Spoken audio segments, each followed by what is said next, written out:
Amén. En una breve meditación de la palabra de Dios, hermanos, libro de Apocalipsis, capítulo 17, hermanos. Apocalipsis, capítulo 17. Gloria a Dios. Cuando lo tenga me dice amén. Vamos a venir a una breve meditación, hermano, de la palabra de Dios. Apocalipsis 17. Amén, ahí estamos. Gloria a Dios. Dice el texto sagrado lo siguiente: vino entonces uno de los 7 ángeles que tenían las 7 copas y habló conmigo diciéndome: ven acá y te mostraré la sentencia contra la gran ramera, la que está sentada sobre muchas aguas. Amén. Gloria a Dios. Verso 2, ¿verdad?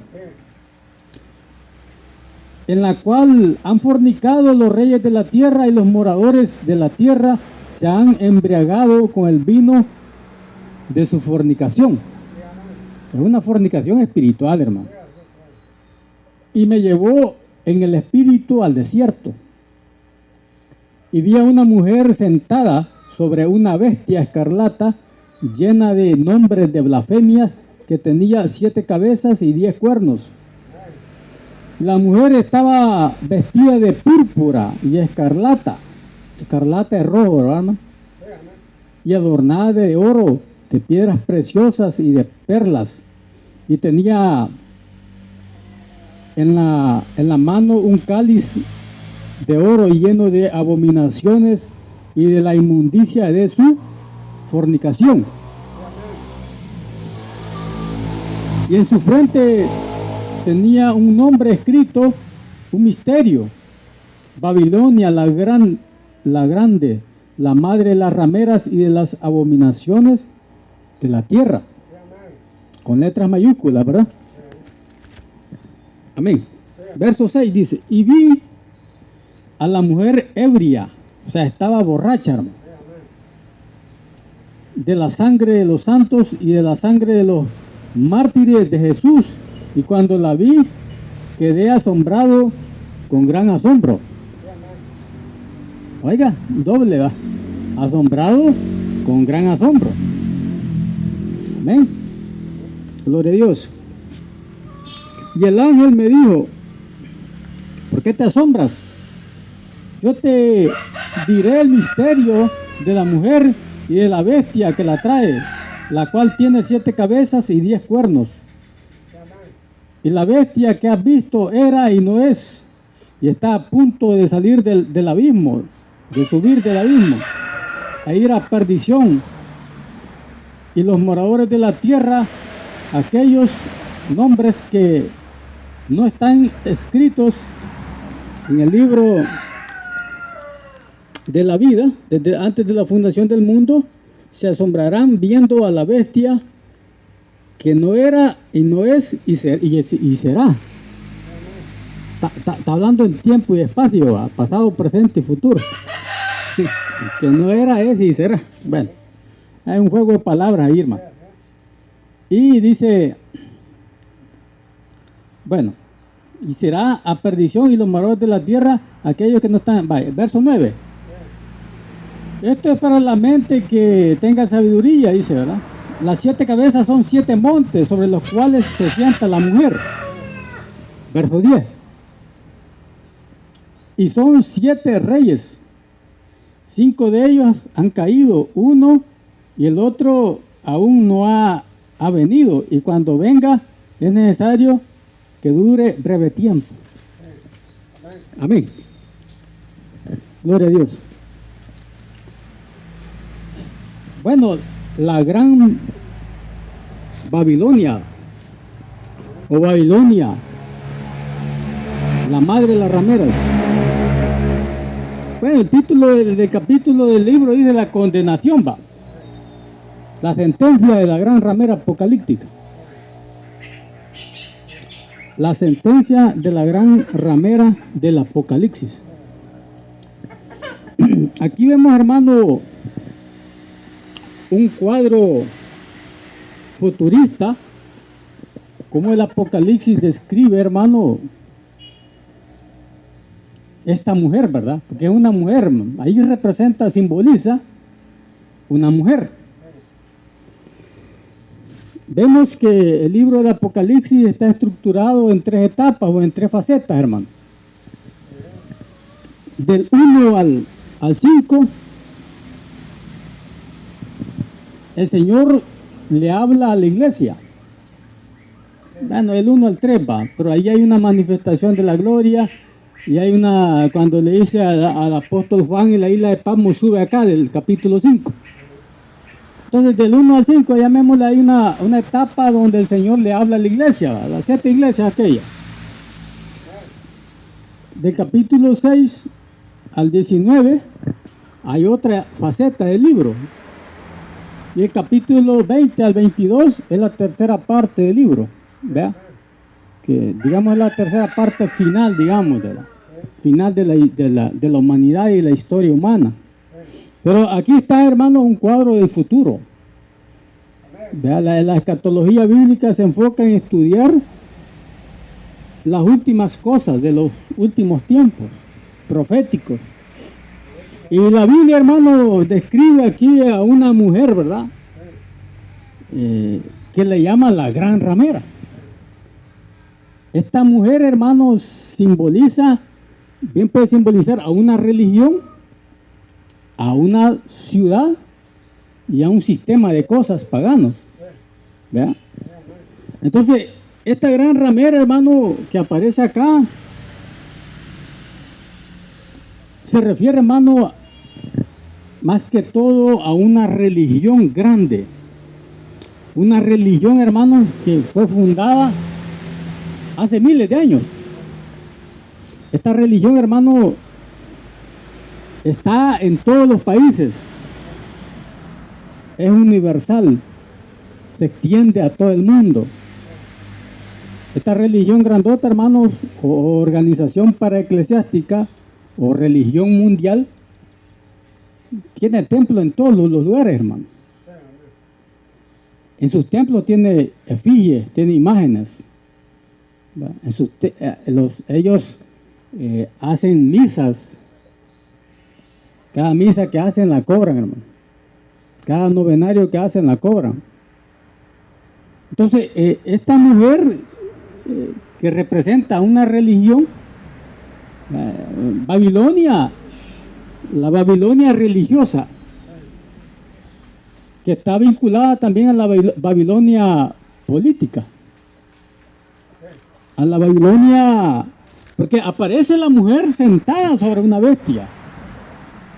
La mujer simboliza a la religión y a la bestia, y la bestia simboliza al poder político. Entonces, aquí estamos hablando de la Babilonia religiosa y de la Babilonia en sentido político. Entonces, esta mujer, hermano, dice que se ha enriquecido. Está adornada de piedras preciosas, de púrpura, se viste de púrpura y de oro. Entonces, es una religión, dice, y más adelante da la respuesta. Es una religión que está sentada sobre muchas aguas. Y podemos leer allí en Apocalipsis 17:15, y me dijo, también las aguas que se sientan, donde se sienta la ramera, son pueblos, muchedumbres, naciones y lenguas. Estamos hablando de Apocalipsis 17:15. Entonces, pero hagámonos una pregunta, hermano. ¿Qué es una ramera, hermano? ¿Qué es una prostituta? Aquí habla dos elementos de esta ramera: su fornicación y su codicia. Ella fornica espiritualmente. Ella se hace alianza con los reyes de la tierra, hace alianza con los gobiernos humanos, y ella se codea con el poder político. ¿Ha visto cuando los papas visitan a unos presidentes? Los presidentes, hermanos, se le inclinan y le besan la mano, ¿va? Está el poder político y está el poder religioso.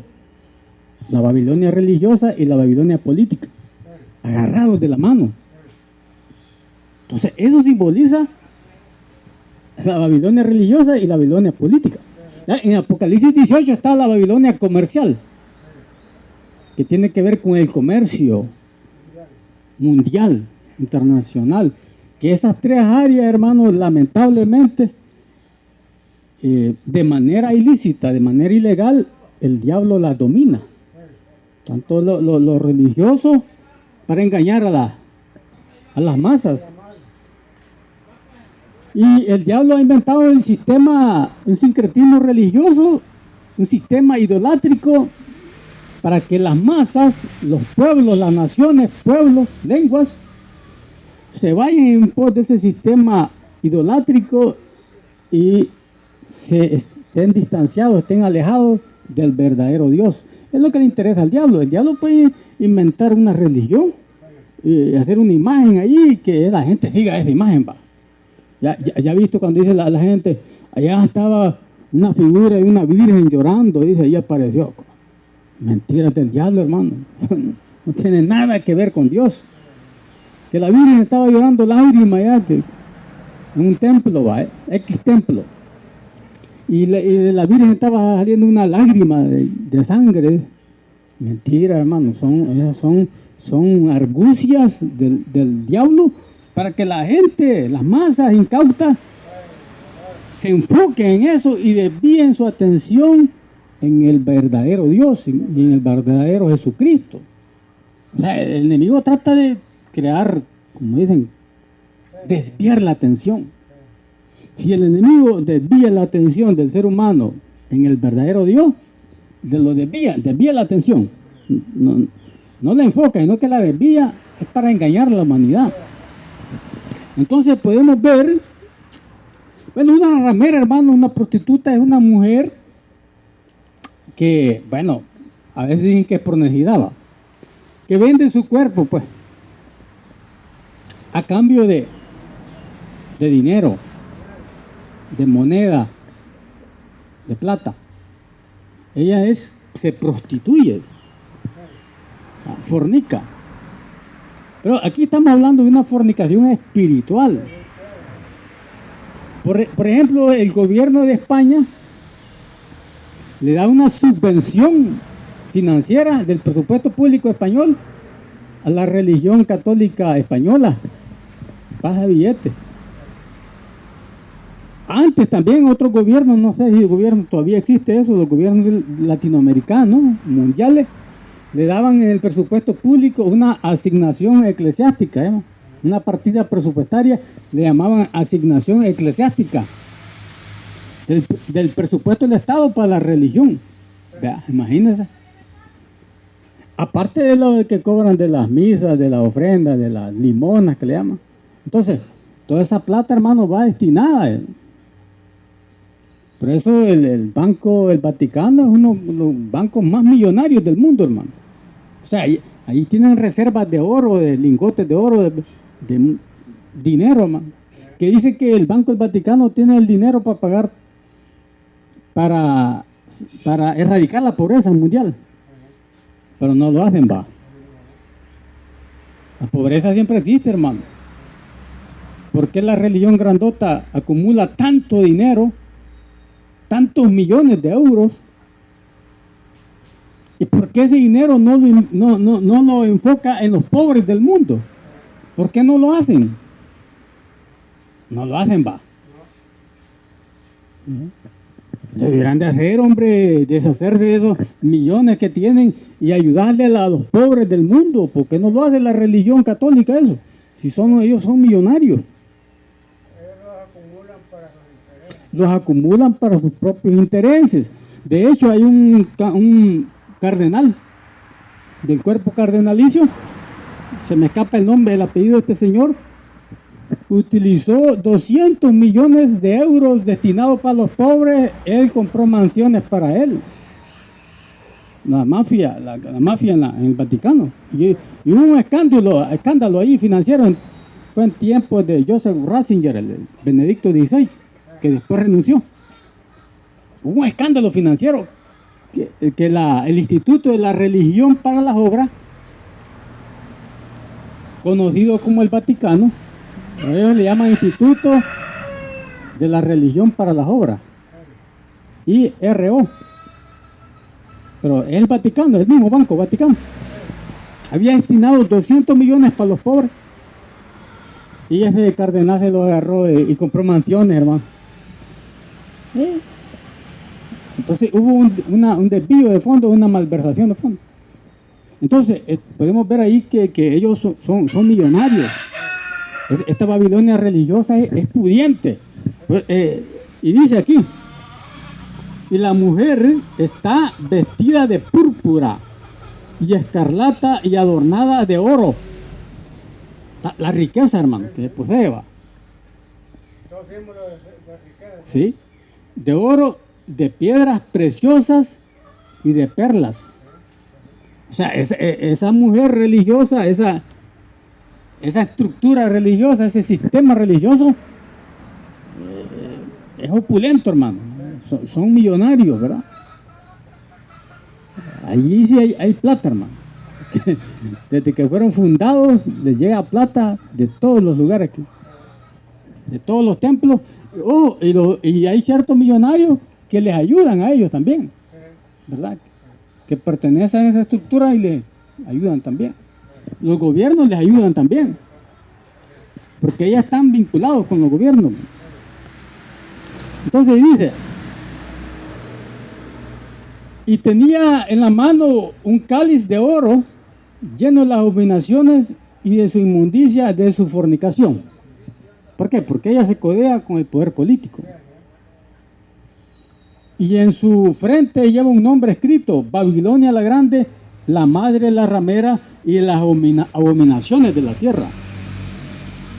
O sea que ella tiene hijas, hermano. Hay otras religiones ahí que son más pequeñas, que son hijas de esta. Porque no estamos hablando solo de la religión católica, hay otros sistemas también. Vea. Y la religión católica tiene 1.100 millones de adeptos. Pero hay otras también, hermano, ¿verdad? Que son hijas de esta. Sí, correcto. Entonces, dice, y vi la mujer ebria, borracha, va, de la sangre de los santos y de la sangre de los mártires de Jesús. Y cuando la vi quedé asombrado con gran asombro. Oiga, ¿cómo dice? ¿Por qué esa mujer está ebria, hermano? Borracha. Esta mujer religiosa, hermano, ha perseguido a los verdaderos cristianos. Desde tiempos de los tiempos del emperador, de los emperadores, ¿va? Romanos. ¿Me acuerda del emperador Nerón? Él perseguía a los cristianos, hermano. Ahí está la Babilonia política. Esa Babilonia política perseguía a los cristianos, porque los cristianos adoraban a Jesucristo. Y Nerón, una vez, él mandó a quemar la ciudad. Y él acusó a los cristianos de ser los que habían, los autores que habían quemado la ciudad. Y él persiguió a los cristianos por eso, donde él había mandado a quemar la ciudad. ¿Ya? Calígula, otro perseguidor, el emperador romano. Domiciano, emperador Domiciano, en el año 90 después de Cristo, él tenía preso en la isla de Patmos a Juan, el que recibió la revelación en la isla de Patmos. Él recibió el Apocalipsis. La palabra Apocalipsis viene del vocablo griego apokaleiktein, que significa revelación, significa destello, descubrimiento. No son las revelaciones no es el libro de las revelaciones, pero los testigos de Jehová dicen el libro de las revelaciones. Dicen. Ellos hablan en plural. No, es uno. Es singular, es la revelación de Jesucristo, dice Apocalipsis 1:1, la revelación de Jesucristo dada a su siervo Juan en la isla de Patmos. La revelación solo es una, es singular. El libro Apocalipsis es que está estructurado, diseñado en 3 etapas. Del 1 al 5 a la iglesia, del 6 al 19 habla de tribulación y gran tribulación, y del 20 al 22 habla de la ciudad futura. No hay varias revelaciones. No hay varias revelaciones, solo es una revelación. Ni tampoco, como dice el catolicismo romano, la revelación de San Juan. No, es que no es revelación de San Juan, es revelación de Jesucristo, que se la dio a Juan, que es otra cosa. En la isla de Patmos, cuando allí el emperador romano Domiciano lo había enviado al exilio, porque era perseguidor de la iglesia también. Pero ahora estamos hablando del emperador romano, de la Roma imperial, va. Pero hablemos de la Roma religiosa, de la Roma papal, que también simboliza a esta Babilonia, a esta mujer. En tiempos estamos hablando del siglo XI, XII, XIII, XIV, y el siglo XV, cuando Lutero hace la reforma protestante en Alemania. Estamos hablando de 1516. Lutero era un sacerdote católico agustino de la línea de Agustín, y él había leído, hermano, la carta a los romanos, donde dice: el justo por la fe vivirá. Entonces, bueno, ¿cómo es esto que el justo por la fe vivirá? Y nosotros vendemos las misas, ¿va? Nosotros vendemos las penitencias. Nosotros vendemos la salvación. Toda acción, Ajá. toda acción que era promocionada por la Iglesia Católica. Correcto. Entonces, él dijo, bueno, nosotros vendemos, hacemos negocio. Pero ahí es que quiere decir que el justo por la fe vivirá.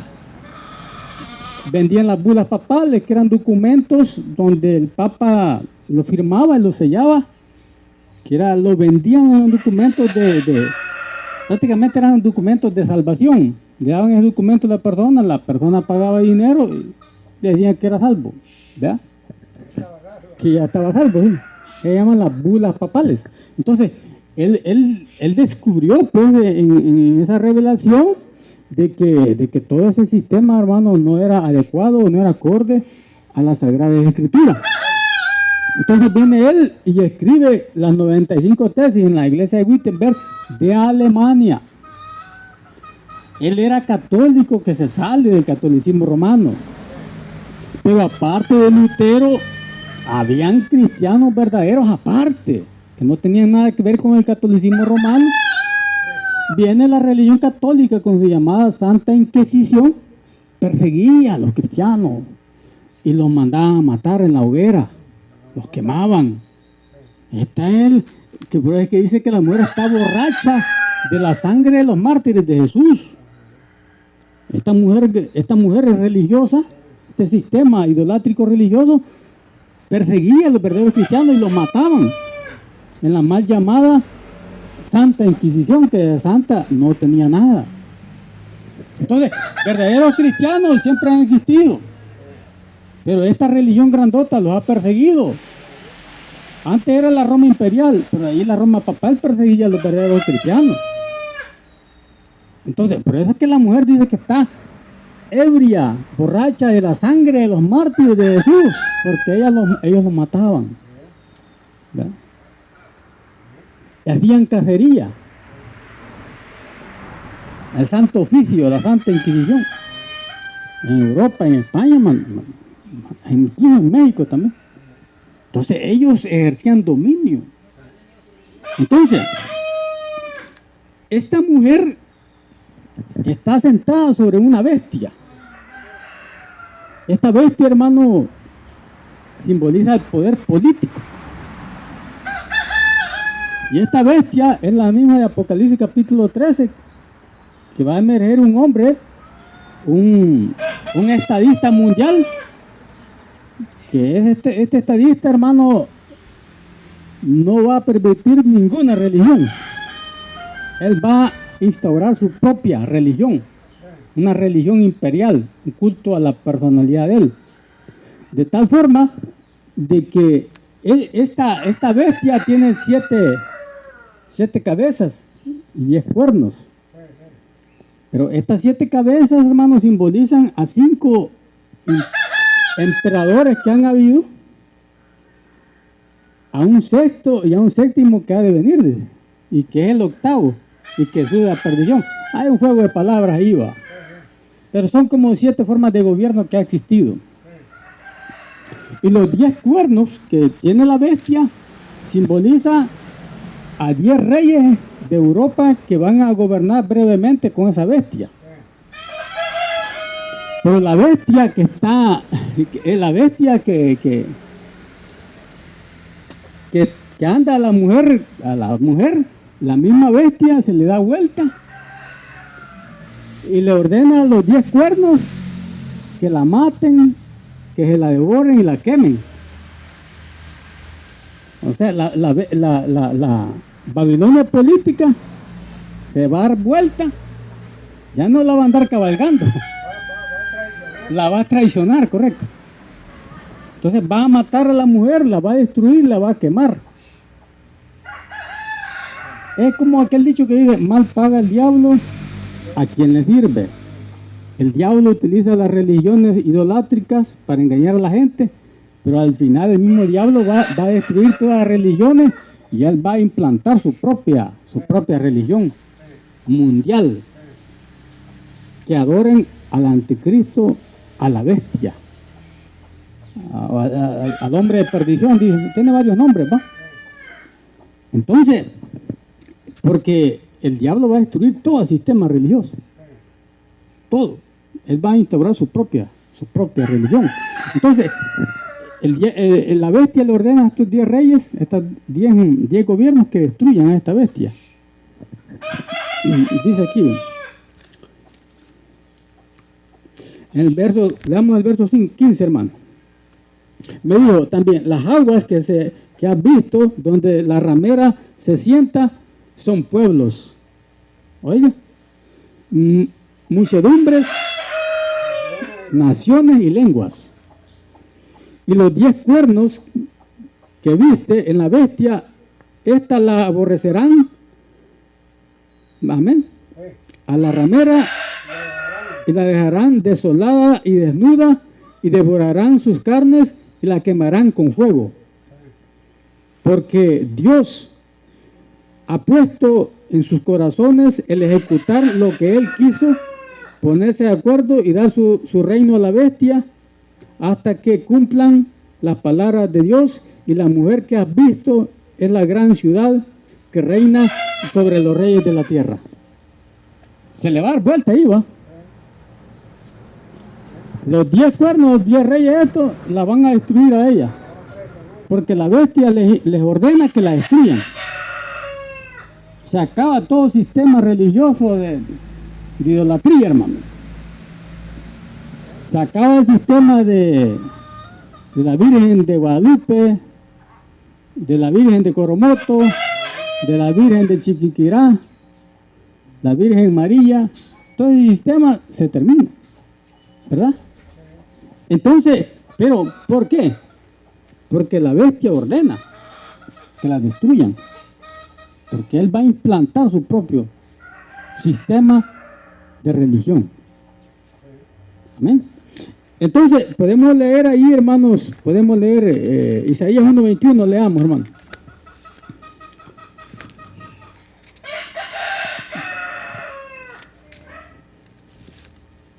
Yo creo que tenemos más cerca este versículo, hermano. Amén. Sí, Jeremías 51:7, hermano. Jeremías 51:7. Vamos a leer ese primero.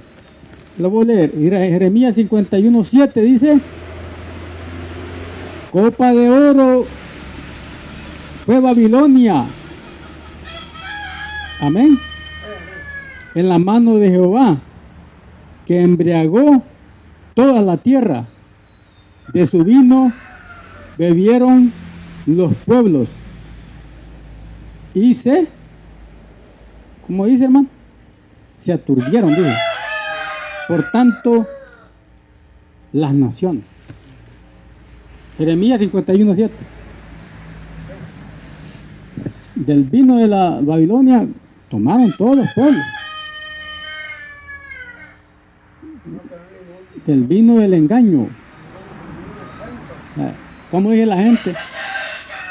No, hombre, dice la religión la religión católica es la primera. Dice. Mentira, no es la primera. La primera es la iglesia primitiva de Hechos capítulo 33, el derramamiento del Espíritu Santo. Ahí es el origen de la iglesia cristiana, judeo-cristiana. Hechos capítulo 2, Eva. Hechos capítulo 2. No, Pedro. El derramamiento del Espíritu en el aposento alto. Ahí nace la iglesia. Estamos hablando del 33 después de Cristo. En el 380 después de Cristo nace la religión católica. Estamos hablando que la religión católica nace 350 años después. ¿Y cómo es el origen de la religión católica? El emperador Constantino, en una lucha contra los bárbaros, dice él que él vio una señal en el cielo y apareció una cruz en el cielo y decía: con esta señal vencerás. Y él dijo: si venzo a mi enemigo, voy a decretar que todos sean cristianos. ¿Verdad? ¿Y cuál venció a los enemigos? Y él dijo: pues el Dios de los cristianos es el Dios verdadero. Por tanto, yo decreto, digo, de que todos seamos cristianos. Pero el panteísmo romano estaba lleno de dioses paganos, de estatuas, de efigies paganas, de dioses, el panteón romano. Bueno, ¿y cómo lo hacemos aquí? Pues estamos hablando del 320. En el 380, el emperador Teodosio lo hace oficial y se decreta al cristianismo como religión oficial del imperio. Allí nace la religión católica, en el 380, en tiempos del emperador Teodosio. En el 320, Constantino popularizó, pero Teodosio lo oficializa en el 380. Ahí nace la religión católica, en el 380 después de Cristo. Pues la iglesia primitiva, la iglesia cristiana, aparece en el 33 después de Cristo. Entonces, ¿quién es primero? ¿Quién es primero? Hechos 2 va.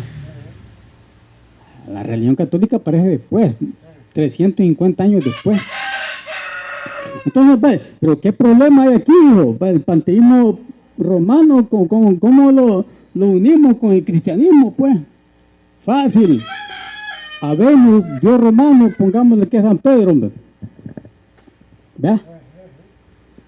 Al otro, a Júpiter, pongámosle que es Juan. A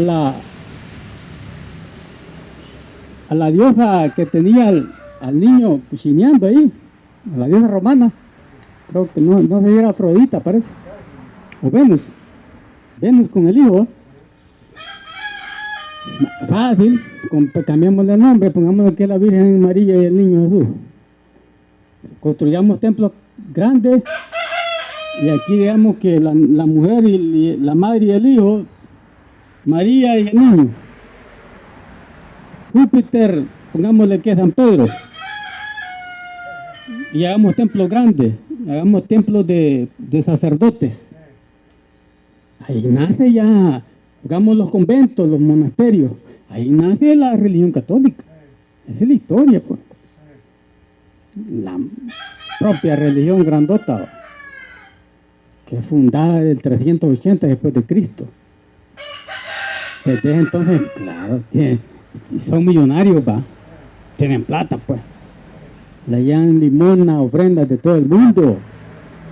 Ofrendas de millonarios, ofrendas de gobierno, de presupuesto del Estado. ¿Cómo no van a tener dinero?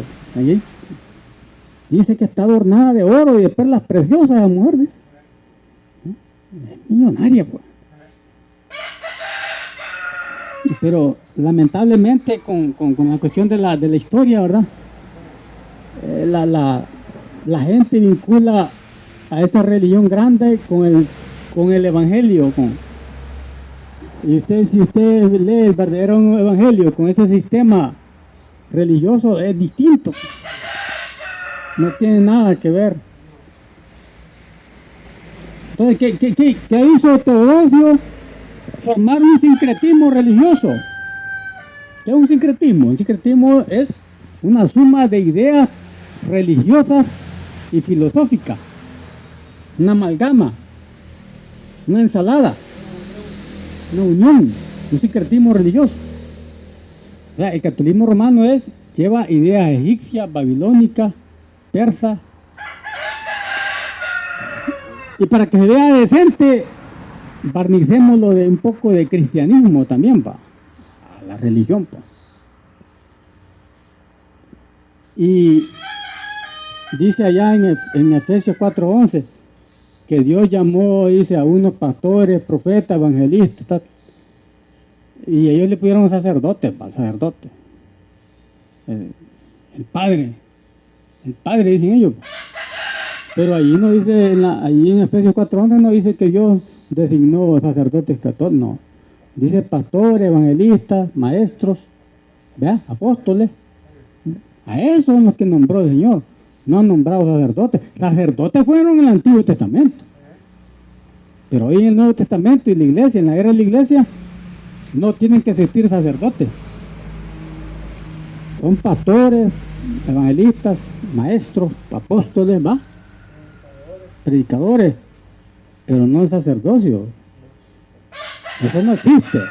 Entonces la religión grandota estableció ese sistema de sacerdocio y prohibiéndole a los sacerdotes de ellos que se casen.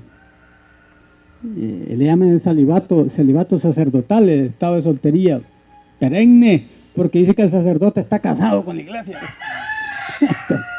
Va, creo usted, hermano. Entonces, ese sistema. Pero al final de los tiempos, no lo digo yo, lo dice ahí, ese sistema va a ser destruido.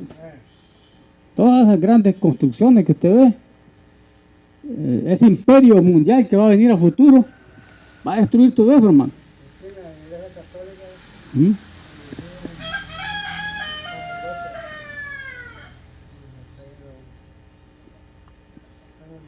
Pero era bien común el apellido, ¿verdad? Sí. Que él decía que tenía unos sobrinos, ¿Mm? pero no, eran hijos de él. Eran hijos de él, sí. Él le llamaba sobrino. Ahí le prohíben para casarse, va. O acompañarse. Pues. Dice, a los hijos de él le llamaba sobrino. El cura. Imagínense. Igual aquel cura que fue presidente de Paraguay. Se me escapa el nombre de este señor. Fernando Lugo, ¿cómo que llama? Fernando Lugo fue obispo, sacerdote. Cuando aquel era sacerdote católico, ahí no le salieron hijos. Los tenía bien. Estaban bien agazapados los hijos. Ya una vez en el poder, Fernando Lugo le dieron un montón de hijos que tenía por ahí regados, el sacerdote católico. A él que le hicieron renunciarlo, presionaron para que renunciara. Parte, ¿va? Pero así están los. Pero es que ahí les prohíben y les lavan el cerebro que dicen que está casado con la iglesia. Y la gente dice el padrecito, el padre. Al Papa le dicen al Santo Padre. Santo Padre, el sumo pontífice. El puente para llegar a Dios. El sumo pontífice. Quiere decir que cuando muere un papa, Dios lo recibe allá y dice, bienvenido Santo Padre. Dios le dice al papa muerto, bienvenido Santo Padre. ¿Ah? No va. Falso eso va. A nadie le digas Padre, dice, sino solo a tu Padre celestial, dice, que está en los cielos, dice Mateo.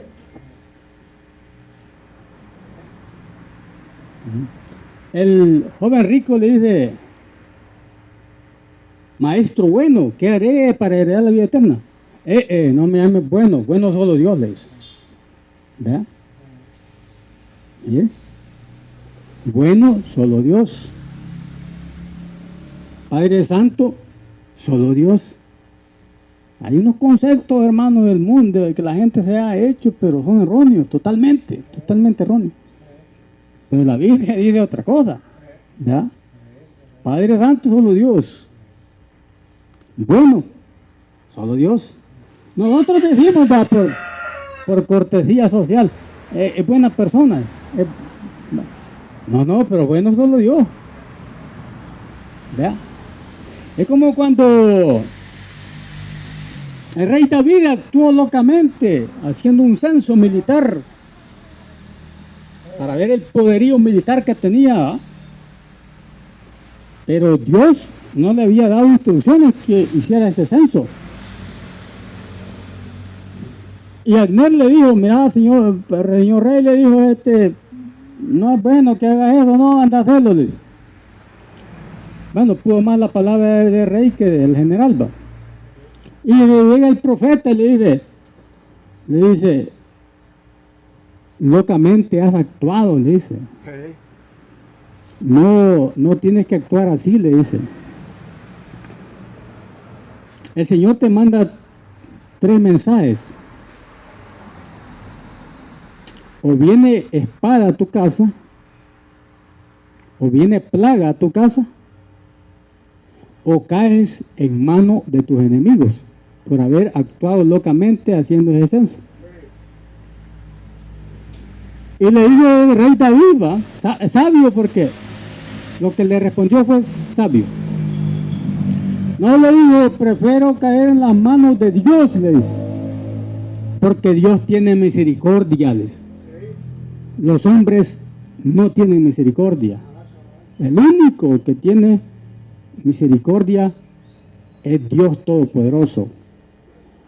Él es el único bueno, es el único Padre Santo y el único que tiene misericordia. Los hombres no tienen misericordia.